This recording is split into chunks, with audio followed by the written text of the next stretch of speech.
Actually কালকে রাতে 11টার নাগাদ এয়ারপোর্ট থানাতে একজন সিক্রেট ইনফরমেশন আসে যে ভাগলপুর নর্থ বাগাদি এরিয়াতে প্রীতম বিশ্বাস করে একজন লোক, ওনার বাড়িতে প্রচুর পরিমাণে গাঁজা স্টোর করা আছে। ইনফরমেশন এটাও রিকোয়েস্ট করে যে ইমিডিয়েটলি পুলিশ যদি সেই জায়গাতে রেড না করে ওনার বাড়িতে, উনি হয়তোবা মালটাকে অন্যখানে পাস করবে, কারণ ওনার বাড়িটা ইন্টারন্যাশনাল বর্ডার আইপিপি যে ফেন্সিংটা ইন্দো বাংলা বর্ডার থেকে 500 মিটারের কাছাকাছি। তো এই খবর পাওয়ার সঙ্গে সঙ্গে রাত্রে 11টার সময় আমাদের এখানে ওসি এয়ারপোর্ট অভিজিৎ মণ্ডল এবং অন্যান্য অফিসাররা উমেন পুলিশ সহকারে ওনার বাড়িতে যায়।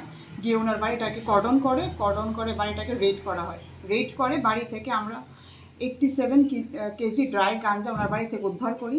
প্রীতম বিশ্বাস, যার বাবার নাম হয়েছে বিকাশ বিশ্বাস, ওনাকে সঙ্গে সঙ্গে পুলিশ কাস্টডিতে নেওয়া হয়। ওনাকে আমরা থানাতে এনেছি, ওনাকে আমরা এখন অ্যারেস্ট করেছি। একটা এনডিপিএস একটা মামলা এয়ারপোর্ট থানাতে নথিভুক্ত হয়েছে। আজকে ওনাকে আমরা মাননীয় আদালতে ফরওয়ার্ড করব এবং আদালতের কাছে আমরা প্রেয়ার করব ওনাকে আমরা যাতে পুলিশ রিমান্ডে আমরা আনতে পারি।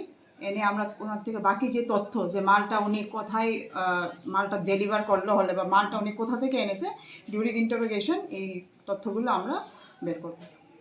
বাজার মূল্য কত রয়েছে? বাজার মূল্য এটার 5 লাখ টাকা।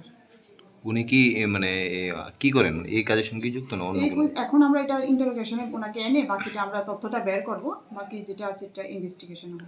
প্রাথমিক তদন্তে কি বেরিয়ে এসেছে, মানে কেন তিনি এই গাঁজাগুলো মজুত করে রেখেছে বা কি কারণে? মানে প্রাথমিক তদন্তে তো পুরোটা বোঝা যাচ্ছে না, যেহেতু বাড়িটা ওনার বর্ডারের কাছাকাছি 500 মিটারের কাছাকাছি।